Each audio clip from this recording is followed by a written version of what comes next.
오늘 우리 마태 248번째 강의 시간입니다. 마태복음 강의 248번째 시간.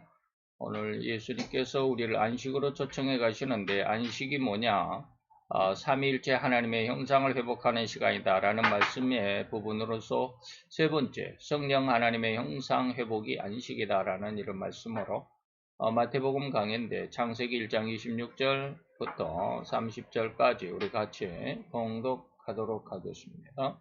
하나님이 가라사대 우리의 형상을 따라 우리의 모양대로 우리가 사람을 만들고 그로 바다의 고기와 공중의 새와 육축과 온 땅과 땅에 기는 모든 것을 다스리게 하자 하시고 하나님이 자기 형상 곧 하나님의 형상대로 사람을 창조하시되 남자와 여자를 창조하시고 하나님이 그들에게 복을 주시며 그들에게 이르시되 생육하고 번성하여 땅에 충만하라 땅을 정복하라 바다의 고기와 공중의 새와 땅에 움직이는 모든 생물을 다스리라 하시니라. 하나님이 가라사대 내가 온 지면에 씨 맺는 모든 채소와 씨 가진 열매 맺는 모든 나무를 너희에게 주노니 너희 식물이 되리라. 또 땅의 모든 짐승과 공중의 모든 새와 생명이 있어 땅에 기는 모든 것에게는 내가 모든 푸른 풀을 식물로 주노라 하시니 그대로 되니라. 아멘. 이런 오늘 본문 말씀 속에서 예수님께서 이제 마태 11장은 안식으로의 초청이라고 그랬습니다. 그래서 11장을 전체적으로 다섯 단락으로 나누었죠. 그래서 마지막 예수님의 초청이 28절에서 30절까지 있는데 여기에서 우리가 5가지를 살펴보자 그랬습니다. 초대하신 이는 예수님, 초대받은 이는 수고하고 무거운 짐진 자들. 그리고 초대한 목적이 뭐냐? 안식하게 하려고, 쉬게 하려고. 쉬게 하려는 게 뭐냐라고 하는 것이죠. 그 다음에 그 쉬게 하는 안식의 의미는 도대체 무엇을 안식이라 하느냐? 안식이라는 것은 삼위일체 하나님의 형상과 모양으로 회복이다라고 하는 것이죠. 그리고 이제 우리가 다음 시간에 해야 할 일. 그러면 초청을 받은 우리는 뭐 해야 되느냐? 그리고 거기에 초대했을 때 하나님은 어떠한 결말, 다시 말하면 어떠한 보상을 해줄 것이냐라고 하는 그런 내용들입니다. 그래서 오늘 삼위일체 형상과 모양으로 성장, 다시 말하면 그 성장에서 성부의 형상 회복, 성자의 형상 회복, 그리고 오늘 우리는 성령의 형상 회복이 바로 안식이다라는 마지막 세 번째 시간을 갖습니다. 자, 셋째로 삼일체 중에서 제3위이시며 능력이신 성령 하나님은 어떤 형상, 곧 어떤 특성이 인간에게 주어졌을까라고 하는 것이죠. 그래서 먼저 우리가 생각해 볼 것. 성령 하나님이 부어주신 특성의 원래 의미와 능력을 알아보면서 두 번째로는 그 원래의 특성을 잃어버렸을 때 어떤 상황, 어떤 상태가 될 것인가. 마지막으로 그렇게 잃어버린 특성을 다시금 회복했을 때 주어진 하나님의 은혜와 특성, 곧 권능을 알아보는 그러한 과정이 있어야 되겠죠. 그래서 먼저 앞에 두 가지 형상, 곧 성부 하나님의 형상은 거룩함이다. 그래서 인간에게 마음으로 그 거룩함을 주셨다. 그 다음 성자 예수님의 형상은 말씀인데 인간에게는 말로 주어졌다. 또 다른 뜻, 다른 말로 우리가 지난 시간에는 창조의 능력이었다라는 말씀을 드렸습니다. 그리고 이제 제3위인 성령 하나님의 형상은 인간에게 주신 능력이란 그 능력이라는 의미와 또 다른 하나의 의미를 오늘 이 시간에 찾아보겠습니다. 그게 뭐냐면 힘입니다. 생명을 잉태하는 힘, 능력, 생명 잉태 이 말이죠. 아마도 지금부터 말씀드린 성령 하나님의 형상을 생명을 잉태하는 힘이라고 하는 말씀을 처음 들어보시리라고 생각을 합니다. 이런 말. 성령의 형상이 뭐냐? 능력이란 말을 많이 들었죠.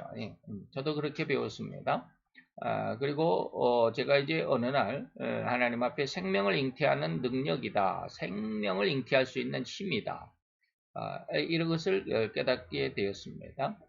자, 성령님이 이 세상 창조 때에 함께 협력하셨던 그의 기록을 다시 한번 숙고해 봅시다. 창세기 1장 1절과 2절에 보니까 태초에 하나님이 천지를 창조하셨는데 성령 하나님은 뭐냐면 하나님의 신은 수면에 운행하셨다. 그 다음에 이제 여기서 3절에 보면 무슨 말씀이 나오냐면, 빛이 있어라. 라고 이렇게 말합니다. 빛이 있어라. 근데 창세기 1장 3절, 창세기 1장 3절을 한번 찾아볼 수 있겠습니다. 하나님이 가라사대 빛이 있어라 했을 때 빛이 있었다. 이 빛은 제가 지난 시간에 말씀을 드렸습니다. 제가 신학교를 다닐 때 학생부 전도사를 했습니다. 보통 그렇게 시작을 하죠. 학생부 전도사를 시작을 했는데 학생 중에 하나가 이렇게 물어봤습니다. 전도사님, 3절에서 나오는 창세기 1장 3절에 나오는 이 빛이 있는데 그러면 셋째 날이 아니라 넷째 날이죠. 넷째 날에 어떠한 일이 있었냐면 주야를 주관하게 하시며 빛과 어둠을 나뉘게 하시니라. 하나님이 보시기에 좋았다. 근데 이것이 어디냐면 15절입니다. 15절에 보니까 셋째 날이 다음이죠. 셋째 날 14절부터입니다. 셋째 날이 13절까지고 하나님이 가라사대 궁창에 광명이 있어라 라고 했습니다. 이것으로 주야 밤과 낮을 나뉘게 하라. 그래서 이 광명이 하늘의 궁창에 떠있게 하고 이 두 큰 광명 중에서 하나를 해라고 그러고 낮을 주관하죠. 큰 광명으로 낮을 주관해 해죠. 작은 광명 달이죠. 달로 밤을 주관하게 하셨다. 그럼 이것도 그죠? 뭡니까? 이 광명이라고 하는 것도 빛이죠. 태양빛, 달빛. 이것과 여기 3절에 나오는 이 빛과 무슨 차이입니까? 그때는 제가 이렇게 성경 공부를 많이 하지도 않았고 잘 몰랐을 때죠. 뭐 전도사 때 뭐 그런 것을 배웠겠습니까? 알았겠습니까? 아니면 뭐 기도를 많이 했겠습니까? 그래서 그때는 제가 이렇게 대답을 했다고 기억을 합니다. 하나님께서 창세기 1장 3절에 하나님이 빛을 먼저 만드시고 이 빛을 나타낼 수 있는 도구를 넷째 날에 만들었었다. 근데 그 도구가 뭐다? 큰 광명이고 작은 광명이다. 라고 이렇게 대답을 해준 그 기억을 합니다. 근데 그게 아니죠. 우리가 보는 지금 달빛, 별빛, 그리고 전기불, 뭐 이런 것들은 넷째 날에 만들어진 이 빛과 같습니다. 불빛이죠. 태양빛 불빛입니다. 그러면 1장 3절에 있는 이 빛이 뭐요? 생명입니다. 생명. 자, 2절에는 성령 하나님께서, 하나님의 신이죠. 성령 하나님께서 수면에 운행하시면서 생명을 잉태하는 힘을 온 세상에 부어 주었다. 그리고 그 다음 3절에 보니까 성자 예수님은 세상에 빛으로 생명을 주셨다. 이 빛이 뭐다? 계시록 요한복음 1장 1절로 3절에 보니까 4절에 보니까 뭐라고 그랬다고요? 태초에 말씀이 있는데 이 말씀이 뭐다? 세상을 지으셨는데 4절에 보니까 4절은 지금 여기 안 나와 있네. 4절이 저 뒤에가 있나요? 4절을 제가 여기다가 어떻게 제시를 안 했네. 4절 1장 요한복음 1장 4절에 보니까 뭐다? 사람들의 생명의 빛이다 라고 이렇게 했습니다. 요한복음 1장 4절을 한번 찾아볼까요?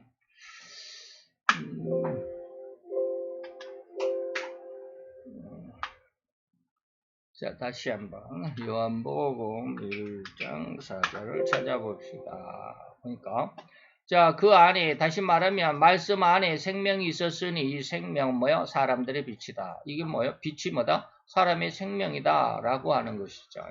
그래서 창세기 1장 2절 성령 하나님도 세상에 뭐 하셨다? 생명을 잉태하고 있었다. 그리고 3절에 가니까 성자 예수님도 세상에 빛으로서 생명을 주셨다라고 하는 것. 똑같은 말이죠.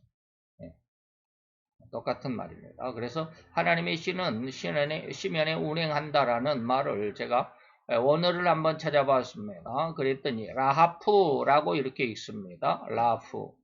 운행하시다라는 말이 라하프인데 이 말이 뭐냐면 알을 품다라는 그런 뜻입니다. 이걸 함축적으로 축약해서 보면 긴장을 풀리게 하고 뭐 날개를 치고 움직이고 흔들고 살아 생명력 있는 그런 모습들, 의태어 같은 그런 동사죠.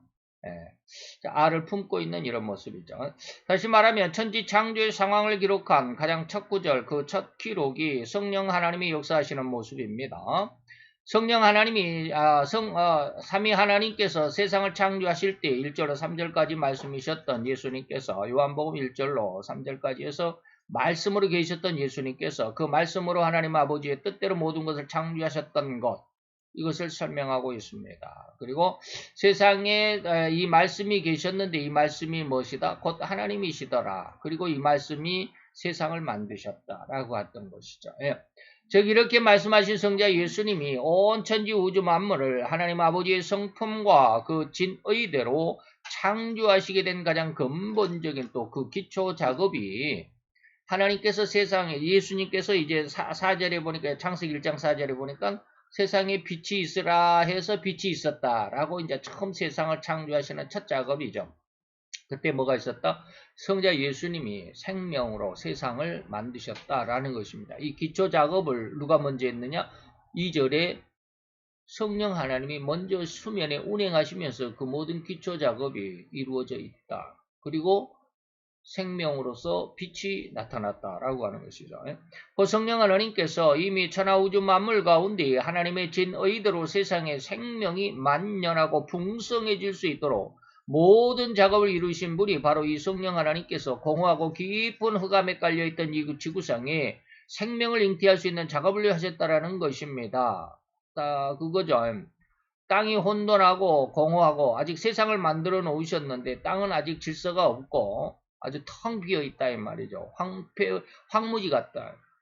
흑암이 깊은 위에 있고 아주 우리가 달빛도 없고 가로등도 없는 저 시골집 시골 마을에 길을 가면 좀 으시시하죠. 저도 가끔 가다가 그 무서움이 별로 없는데 저는 무서움이 다른 사람보다는 좀 작아요.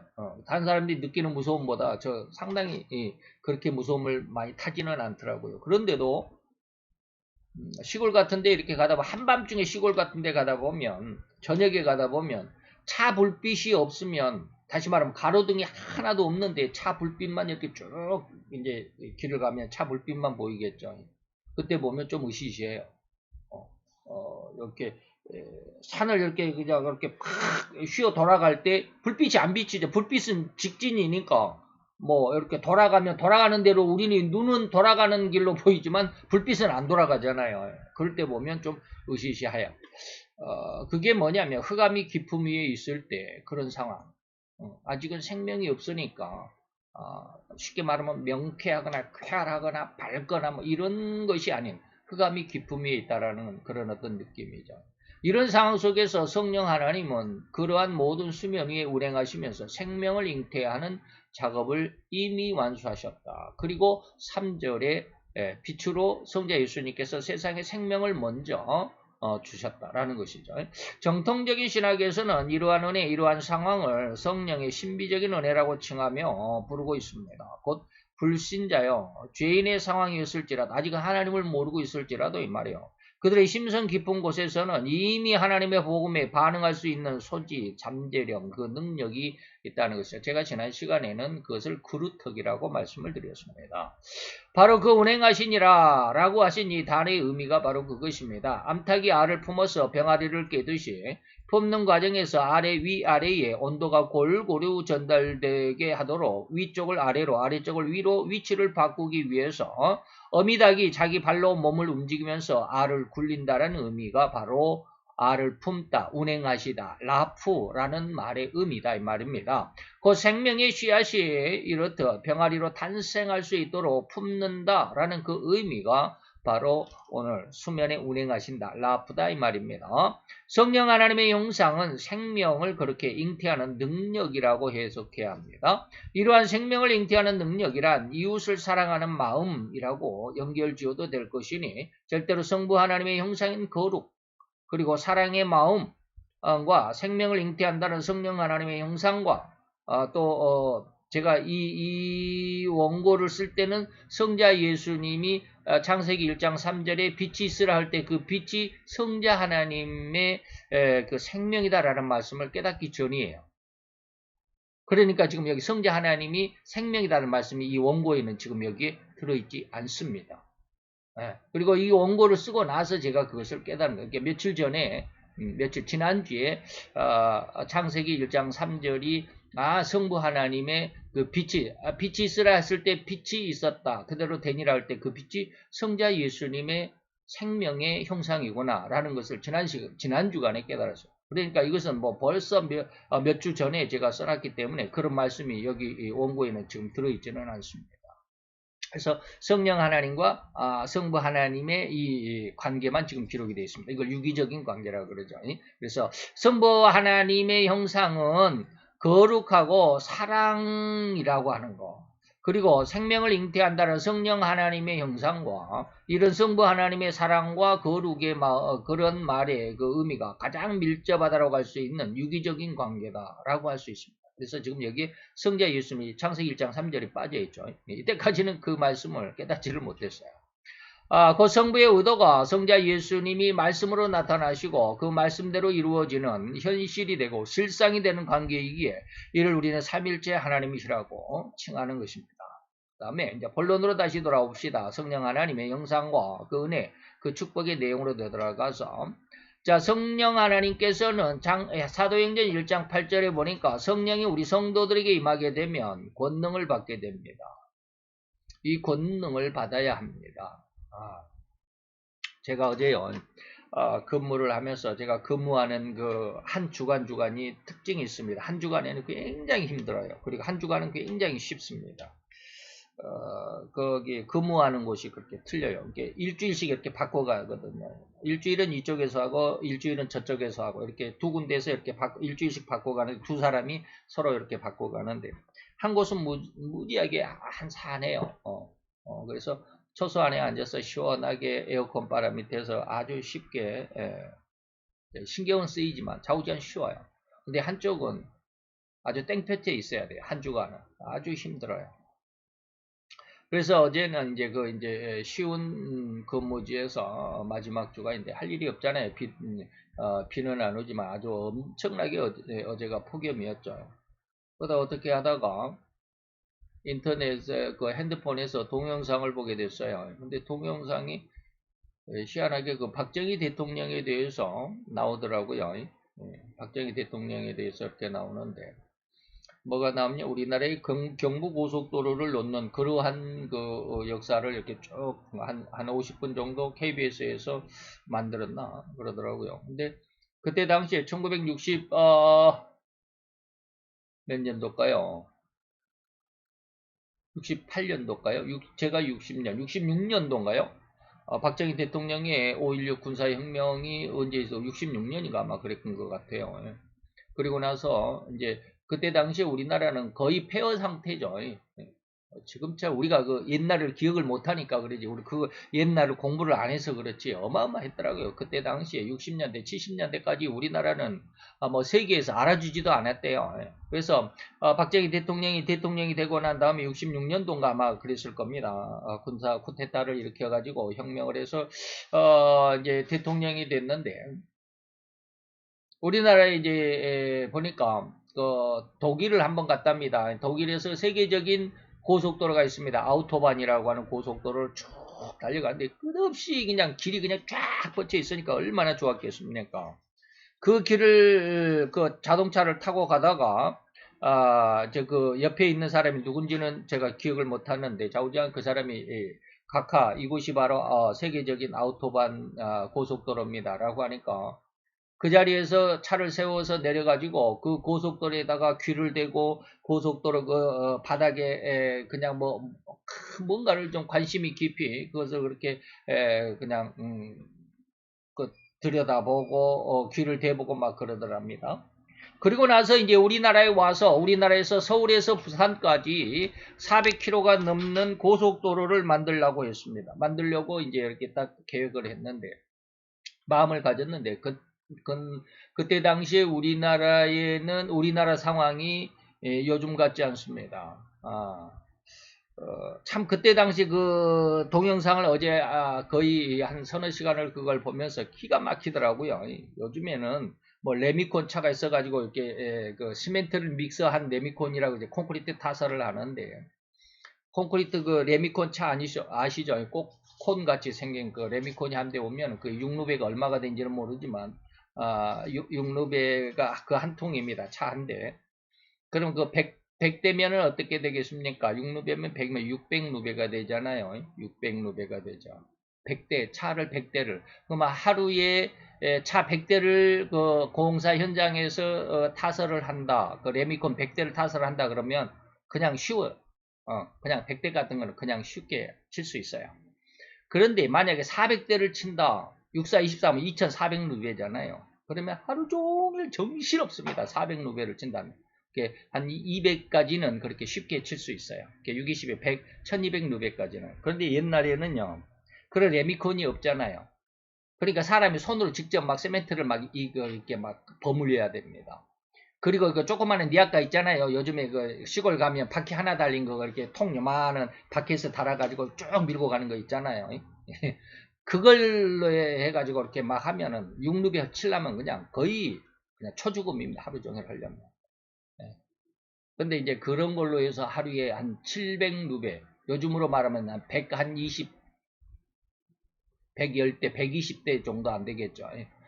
120대 정도를 레미콘을 칠 수 있는 그런 상황인데 옛날 같았으면 그걸 가지고 그 120대 한 700루베를요. 정신없이 해야 되죠. 자, 어쨌든지 그러는데 제가 지금 무슨 말씀을 드리려고 하느냐면 돈이 없잖아요. 그러니까 미국에 가서도 돈 좀 빌려달라 그러니까 그때 존슨 대통령이가 있었대요. 미국에 존슨 대통령인가 그랬다는데 안 빌려줬다는. 니네 나라는 아직 멀었어. 그럴 힘도 없잖아. 그럴 능력도 없잖아. 그럴 기술도 없잖아. 한 번도 그런 거 도로를 건설해본 경험도 없잖아. 해가지고 돈도 안 빌려주고요. 세계적인 그런 이제 그 과학자들 있잖아요. 도로 뭘 하고 뭐 건설하고 하는 건축하고 막 하는 이런 과학자들의 그 기업의 대표들 모아가지고 그 사람들이 우리나라에 와가지고 우리나라가 이렇게 하려고 하는데 니네들은 어떻게 할 수 있겠냐 없겠냐 니네들 의견은 어떻느냐 이렇게 물어보니까 다 안 된다고 그랬답니다. 그러면 그 고속도로를 내면 그 땅이 있어야 되잖아요. 땅을 지나가야 되잖아요. 그럼 그 땅이 빈 땅이 아니잖아요. 다 누군가의 밭이고 누군가의 집이고 막 그러잖아요.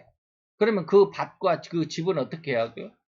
사야 되잖아요. 정부에서 사서 그러면은 거기에 있는 그 밭을 가지고 있는 사람들이 밭을 그냥 팔면 되지만 집이 있는 사람은 또 딴 데로 옮겨야 되잖아요. 그 모든 어려운 일들. 그래서 세계적으로 전부 다 못한다고 안 된다고 우리나라는 그런 실력도 없고 뭐 오늘날 같이 레미콘이 있는 것도 아니고 레미콘 회사가 타설하는 시멘트 버무리는 그런 레미콘 타설 이렇게 버무리는 그런 회사가 있는 것도 아니고 오늘날처럼 장비가 있는 것도 아니고 기술이 있는 것도 아니고 뭐 아무것도 없는 맨손에다 삽 하나만 있는 그런 상황인데 안 된다고 그랬답니다. 그런데도 박정희 대통령 그것을 하라고 그랬어요. 정주영 씨를 만나서 그때 당시에 정주영 씨가 뭐 저기 태국인가 어딘가요? 동남아 어디선가 뭐 조그마한 이 고속도로가 아니라 고속화도로, 조그마한 도로를 건설하고 있었을 때 당신이 와서 이걸 고속도로를 만들어라라고 해가지고 정주영 씨하고 해서 같이 이렇게 만들었는데 다른 사람들은 이제 뭐 한다고 그러니까 뭐 최하 5년이 걸린다라고 했는데 2년 반 만에 경부고속도로를 만들어냈답니다. 2년 반 만에. 자, 그걸 보고 그 한 편을 봤어요. 그리고 나서 우리나라에 산림을 했어요. 산림, 뭐요? 나무. 지금 우리나라에는 산에 나무 엄청 많잖아요. 나는 자연인이다 보면 전부 산에 나무들이 뿐이잖아요. 근데 그때 당시에 6.25가 막 지나고 뭐 한 20년, 30년도 안 되는 50년에 6.25가 일어나고 지금 한 66년 그렇게 한 20년 남짓 지났을 때 우리나라 거의가 벌거숭이었대요. 우리나라에서 외국에서 우리나라에 딱 들어오면 맨 먼저 보이는 것은 붉은 산이 붉은 산밖에 없었답니다. 지금 북한이 지금 그렇다고 그러는데. 그러니까 우리나라는 아예 세계적인 사람들 우리나라를 딱 봤을 때, 70년대 당시에 우리나라에는 이게 쉽게 말하면 잘 살 수 있는 기본이 안 돼 있는 나라, 기본조차 없는 나라예요. 산에 나무가 있어야 그 나무라도 좀 떼지. 근데 이게 이제 처음에 전쟁이 끝나고 나서 이승만 대통령이 나무 심기를 많이 권장을 했대요. 그런데 나무 심기가 왜 성공을 못했냐면 오늘 가서 나무를 심으라고 그러면 내일은 그 나무가 없어지는 거예요. 왜? 그 나무 뽑아다가 오늘 내가 이 밥을 할 수 있는 땔감을 써야 되니까. 그러니까 오늘 심어놓고 오늘 밤에 뽑아와서 땔감을 쓰고. 그러니 살림이 있을 리가 없고 나무가 있을 리가 없고. 그런데 이제 박정희 대통령이 된 다음에 그것을 강력하게 밀어붙였답니다.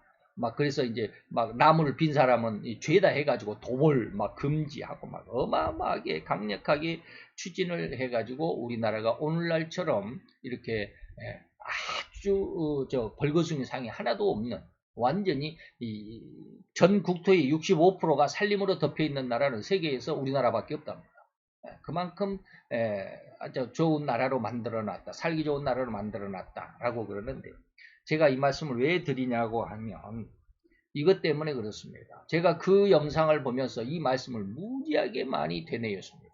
한 3시간, 4시간 정도 들으면서 권능이다라는 말씀. 저러한 일들은 추진력이 없으면 권능을 받지 않으면 할 수가 없다. 그냥 누가 하자고 그러니까 옆에서 따라가는 걸로는 안 된다.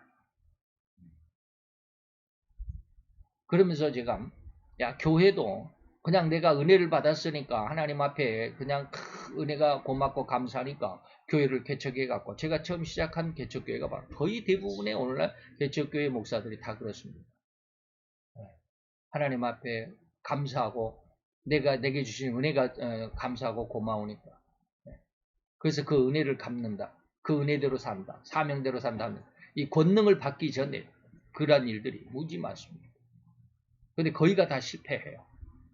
우리나라 살림 방금 말씀을 드렸지만 박정희 대통령이 살림 녹화를 하기 전까지 우리나라에 거의 한 50번 이상을 실패를 했답니다. 우리나라에 살림을 하기 위해서.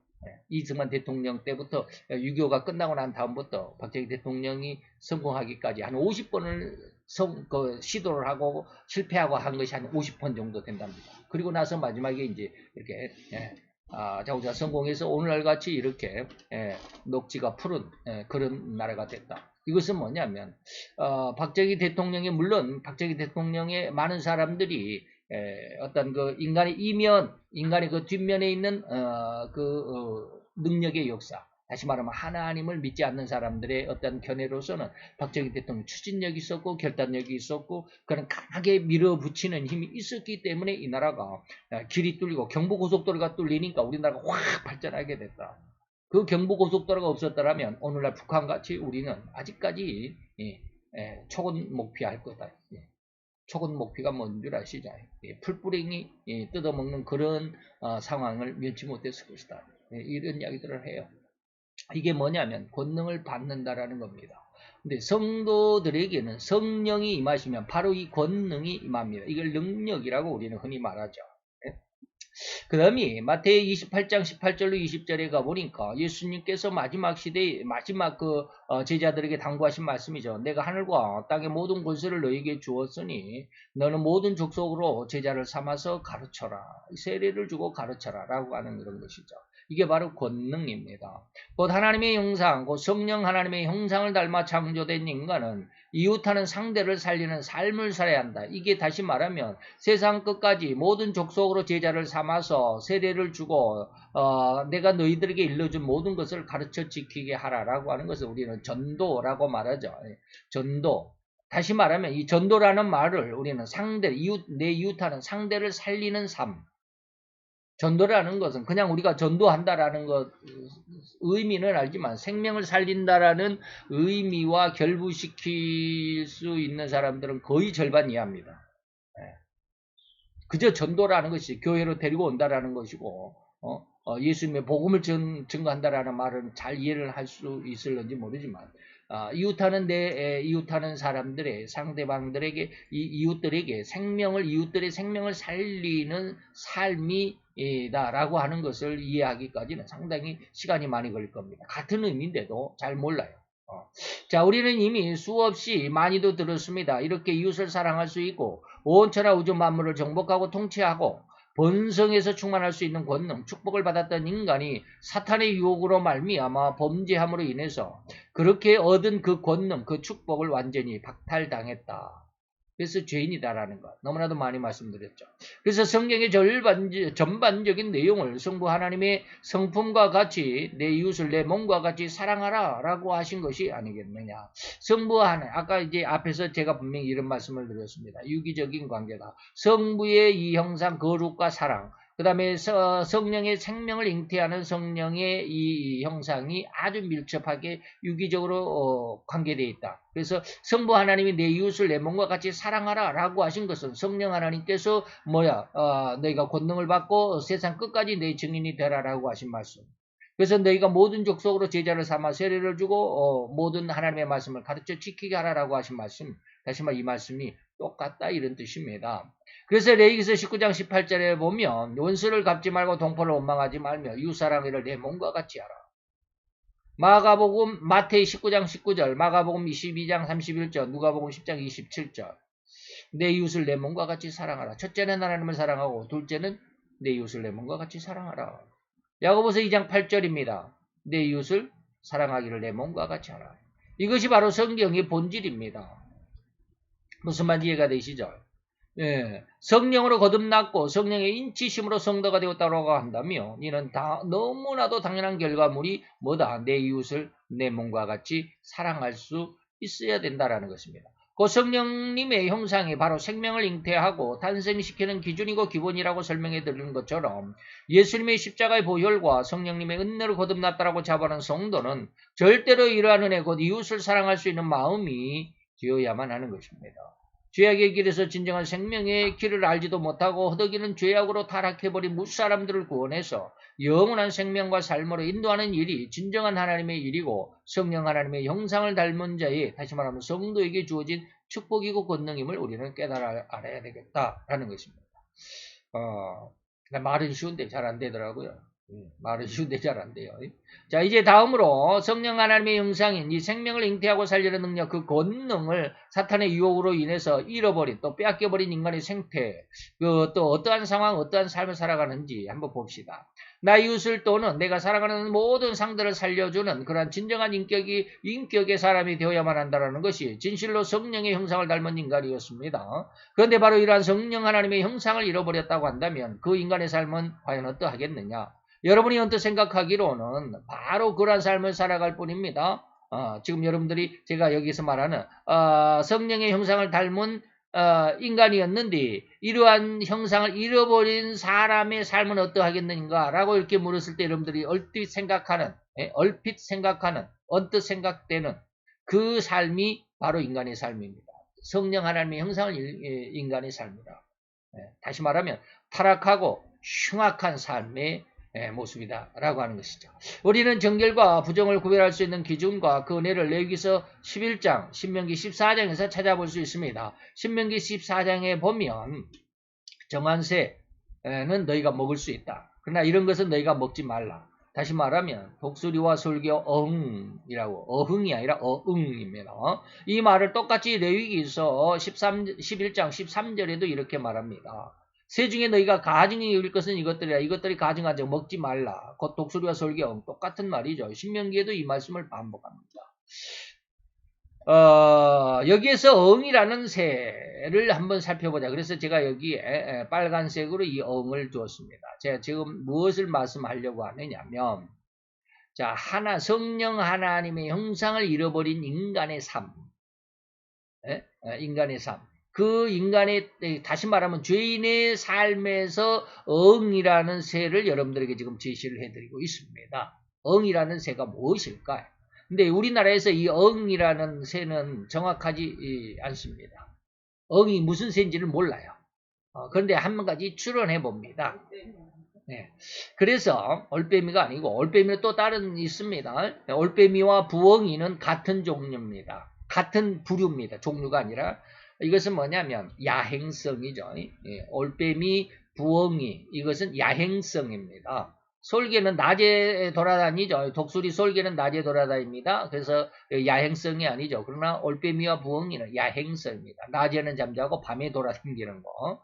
근데 어흥은 올빼미가 아니고요. 또 다른 종류입니다. 다시 말하면 이 어흥은 독수리와 솔개와 어흥은 한 부류로 한 종류로 포함을 시켰습니다. 그러니까 독수리와 비슷한 어떤 새입니다. 솔개와 비슷한 어떤 새입니다. 어흥이라는 새가. 근데 우리나라에서는 이 어흥새가 뭔지를 몰라요. 같이 이제 그런 부류인가 보다라고는 하죠. 다시 말하면 독수리나 솔개처럼 포악성을 가진 새다. 맹금류다 이 말이죠. 그래서 다른 먹잇감에 가차없이 포악한 공격력으로 사냥을 하는 새의 모습을 이 독수리, 솔개, 어흥이라고 합니다. 그런데 이런 새를 우리나라에서 속담에 이런 새가 비슷한 새가 있습니다. 쌍두새라고 하는 새가 있습니다. 속담에. 속담입니다. 전설 속의 새입니다. 다시 쌍두새니까 뭐예요? 머리가 한 쌍이다. 머리가 둘이다 이 말이죠. 머리가 둘 달린 새라는 거예요. 그런데 전설 속에 보면 이 새의 특징은 이 새가 날아가는데 그림자가 생기죠. 그림자가 생깁니다. 근데 그 그림자가 덮인 음식을 먹으면 그 음식을 먹는 사람은 죽는다라는 전설이 있었습니다. 그래서 옛날 우리 조상들은 혼인식장에 그리고 혼인식이나 장례식장에 항상 천막을 치는 것. 천막 치는 거 아시죠? 뭔가를 하면 꼭 우리는 뭐 그늘을 만들기 위해서 천막을 치기도 하지만 혹시 쌍두새가 날아가더라도 그림자가 음식에 들어오지 못하도록 하려고 했던 의도가 있었다라는 그런 전설이 있습니다. 이건 그냥 전설입니다. 그런데 여기에서 이 전설 속에서 우리가 한 가지 교훈을 얻자 이 말입니다. 곧 쌍두새의 의미는 그 새가 가는 곳마다 다툼을 일으키고 전쟁을 일으키고 분란을 일으키는 습성이나 성품, 곧 오직 상대방을 살리기보다는 죽이는 삶으로만 살아가는 흉악한 인생을 의미할 때 이 쌍두새다라고 이렇게 말합니다. 옛날에 우리말에 그런 말이 있습니다. 최 씨는 얼마나 고집이 센지 최 씨가 앉은 자리에는 풀도 안 난다. 뭐 이런 것은 옛날 속담이고 그렇지만 그런 것처럼 이 쌍두새는 뭐요? 지나가 그 그림자가 덮인 그 음식을 먹으면 죽는다. 그러니까 이것은 상대방을 살리기보다는 죽이는 그러한 사람, 오직 상대방을 죽이는 이러한 습성을 가진 사람. 그 성령 하나님의 잉태하는 특성을 잃어버린 인간은 오로지 이렇듯 가는 곳마다 분란, 다툼, 전쟁을 일으키며 서로를 죽이고 파괴와 흉악한 술수와 계략만으로 난립시키는 성품의 이러한 소유자가 있습니다. 옛날에 제가 한번 굿바이 이땡명이라고 하는 그 책 한번 소개해드렸죠. 거기에 보면 아수라라고 하는 영화가 옛날에 우리나라에 한 20년 전쯤인가 아수라라고 하는 영화가 한번 있었습니다. 그 영화에 대해서 제가 한번 말씀을 드린 적도 있는데 그 안남시라고 하는 곳에 이제 가상적인 그 시장의 행태 이것을 아수라는 뭡니까? 아주 그냥 인정사동도 없이 자기의 어떤 유익, 자기의 어떤 이득, 자기의 야망을 위해서 그냥 무사람을 죽이면서까지 자기의 욕망을, 야망을 달성시키려고 하는 그런 아주 흉악한 마귀 같은 아수라 백작 그러죠. 그 영화가 있었습니다. 여러분들 한번 아주 흉측한 영화인데 한번 보겠다 그러면 인터넷에 찾아보면 나와 있습니다. 자, 이래서 이런 습성, 아수라 같은 이런 습성이 인간 역사는 평화를 대신해서 오로지 전쟁만이 남아있을 뿐임을 다니엘은 예수님 이전, 추전에 500-600년 전에, 다시 550년입니다. 500-600년 전에 우리에게 예언으로 남겨주셨습니다. 그게 다니엘서 9장 26절이 있습니다. 끝까지, 세상 끝까지 전쟁이 있을 것이니 황폐할 것이 이미 작정되었다. 이 황폐하다라고 하는 거. 그 다음에 이제 또 다른 한 예로 봅시다. 생명과는 절대로 다를 수밖에 없는 사탄의 그런 행태, 습성을 닮았을 뿐인 인간의 모습. 오로지 중상과 모략과 괴계로만 살아가는 인생이 바로 성령 하나님의 형상을 잃어버린 존재의 생태입니다.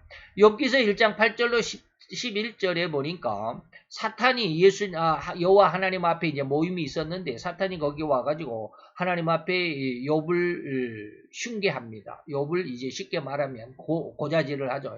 사탄이 여호와께 대답하여 가라되 욥이 어찌 까닭없이 하나님을 경외하겠습니까? 그와 그 집과 그 모든 소유물을 하나님께서 산울로 울타리로 둘러주셔서 그를 보호하셨으니까 그가 잘 먹고 잘 사니까 하나님 앞에 감사하고 하나님 앞에 신앙이 좋은 것 같지. 주께서 그 손으로 그가 하는 바를 복되게 하사 그 소유물로 땅을 널리게 했기 때문에 욥이 하나님을 그렇게 섬기는 겁니다. 이제 주의 손을 펴서 그의 모든 소유물을 치소서 그리하시면 정녕 하나님을 대면해서 주를 욕하게 될 것입니다. 이게 사탄이 하나님 앞에 욥을 고소하는 장면입니다. 이런 자기의 욕심을 위해서 중상하고 모략하고 괴계를 일삼는 존재, 마귀죠. 그래서 욥이 그 고난을 겪게 됩니다. 자, 이는 하나님께서 기뻐하시는 성도 곧 욥에 대해 사탄이 허위로 하나님 앞에서 언급한 내용들은 절대로 욥에 대한 중상과 모략일 뿐입니다. 괴계로 세상을 회유하려는 습성을 그대로 드러낼 상황일 뿐입니다. 이런 습성인 사탄의 유혹에 현혹되어 버린 온 인류, 죄인들이죠. 역시 단 한 사람도 예외됨이 없이 인간이라고 하는 생명을 가지고 태어난 모든 인류는요. 역시 이런 사탄의 습성대로 살아갈 뿐입니다. 우리말에는 반대를 위한 반대라는 말이 있습니다. 오로지 반대하는 거예요. 예. 오늘날 민땡당의 행태가 그렇다라고 아니할 수가 없죠. 무조건 반대요. 윤석열 대통령이 하는 일은 무조건 반대. 예. 즉 나와 함께하지 않는 상대편이기 때문에 절대로 저들과 함께 없으니까 오로지 반대하고 상대를 깎아내리고 굴복시키고자 할 뿐인 이러한 습성들.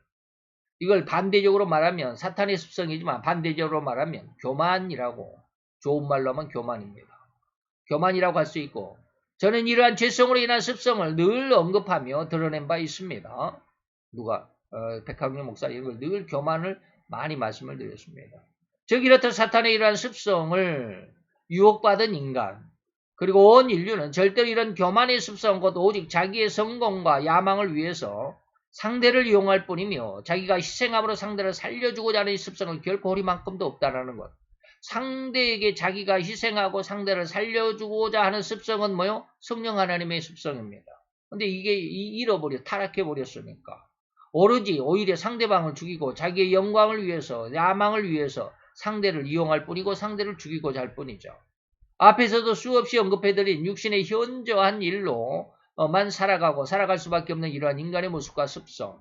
어찌 이런 육신의 일들을 하나하나 꼬집어 다 드러낼 수 있겠습니까만은 엄청나게 헤아릴 수도 없죠.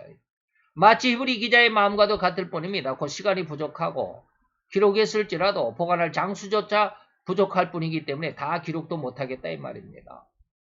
그래서 히브리서 11장 32절이 저의 마음을 대변하고 있더라고요. 선지자의 모든 일을 내가 말을 하려면 내게 시간이 부족하고 사도 요한은 요한복음에서 만약 예수님의 일을 낱낱이 기록해 놓는다면 이 세상이라도 이 기록된 책들을 두기에 부족할 줄 아노라. 제대로 두 말씀을 찾았죠. 자, 이제 진실로 하나님을 경외하는 성도에게는 이렇듯 이미 사탄에게 현혹되어 벗어날 수 없는 인간의 그 죄성에서 속히 벗어나는 길을 찾아야만 할 것입니다. 오로지 하나님이 예비해 두신 성자 예수님의 십자가 대속의 보혈로 죄를 씻는 은혜와 이어서 보혜사 성령님의 위로의 성령 하나님의 3대 책망으로 인한 길밖에 없다는 사실을 절대로 신앙의 철칙이고 이것을 간과해서는 안 된다는 것을 거듭해서 여러분들에게 강조해 드립니다. 그렇다고 한다면 진실로 이제 이런 생명을 잉태하는 성령님의 형상 또는 그 생명의 형상이나 생명의 성품을 회복한 성도는 어떻게 살아가느냐? 이러한 은혜를 원한다는 것조차 어불성설일 뿐이지 않겠는가 하는 생각에 조금 부끄러워질 수밖에 없습니다. 왜냐하면 결코 이런 생명의 형상을 회복한 인간의 삶이나 모습을 본 적도 없고 나 자신 또한 그런 삶을 살아본 적도 없고 여기서 나 자신은 뭐요? 제 자신을 말합니다. 백학용 목사 저 자신을. 저 자신도 그런 삶을 살아본 적이 없습니다. 어떠한 삶을? 생명을 잉태하는 성령 하나님의 형상 또한 그 생명의 형상이나 생명의 성품을 회복한 성도가 있다라는 것조차 제가 본 적이 없습니다. 저 자신도 그렇습니다. 제가 그런 삶을 살아본 적도 없고 그런 심성을 아직 체험조차 하지 못했기 때문에 이것을 말하는데 이런 은혜, 다시 말하면 성령 하나님의 형상을 회복한 성도의 삶을 논한다라는 것조차가 어불성설이지만 이제 은혜 안에서 한번 생각해보자 이 말입니다. 그런데도 도전해야만 하는 것은 절대로 하나님이 주신 은혜 가운데서 영성인이라고 깨달은 그 내용, 제가 늘 지금 계속 영성인이라는 말씀을 드리는데 이것을 정리해야만 할 것 같아서 지금 이 말씀을 드리는 겁니다. 그 생명의 특성, 생명의 형상을 회복한 인간, 그를 저는 절대로 영성이라는 말로 표현하고 반복하는데 그렇습니다. 영성은 바로 예수님의 심성을 그대로 닮아버린 성품이라고 해야만 할 것인데 그 자기의 손과 발에 대못을 박는 로마의 병정들에게조차도 구원의 은혜가 덧입혀지도록 하신 하나님 아버지께 구원의 기도를 드렸던 예수님의 모습. 자기 옆구리에 창을 박아서 박던 병졸조차도 구원받기를 원했던 분이 바로 예수님의 십자가 위에서의 모습이었습니다. 결코 이러한 마음, 곧 예수님의 마음 안에는 절대로 호리만큼의 원수로 여기는 마음조차도 없을 뿐입니다. 나중에 두고 보자 라는 그런 안갚음의 마음조차도 호리만큼도 그 그림자조차도 찾기 힘든 상황의 마음. 다시 말하면 이러한 어둠의 그림자는 아예 없다라는 말입니다.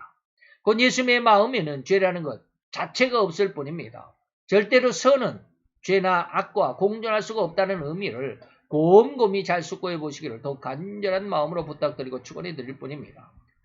다시 말하면 영성인의 마음에는 절대로 죄성이 남아있을 수가 없습니다. 남을 미워하는 마음조차 남을 시기하거나 아쉬워하는 마음, 미움 등등 죄악으로 인한 죄성의 그 모든 열매, 허리만큼도 찾을 수가 없는 가장 청결하고 가장 순수한 마음으로 변화된 성품이 바로 성령 하나님의 형상, 물론 성자, 성부 하나님의 형상을 회복한 사람들이라고 말합니다. 절대로 그에게는 이웃을 향한 부정적인 마음은 찾을 수가 없다는 것입니다. 또 재차 반복하고 강조해 드립니다. 진실로 성도라면 이제 이런 성령 하나님의 형상의 생명을 잉태하고 생명으로 인도하려고 하는, 그래서 하나님께서 가장 기뻐하시는 귀한 성품, 귀한 그런 성도로 성장할 수 있기를 축원해 드립니다.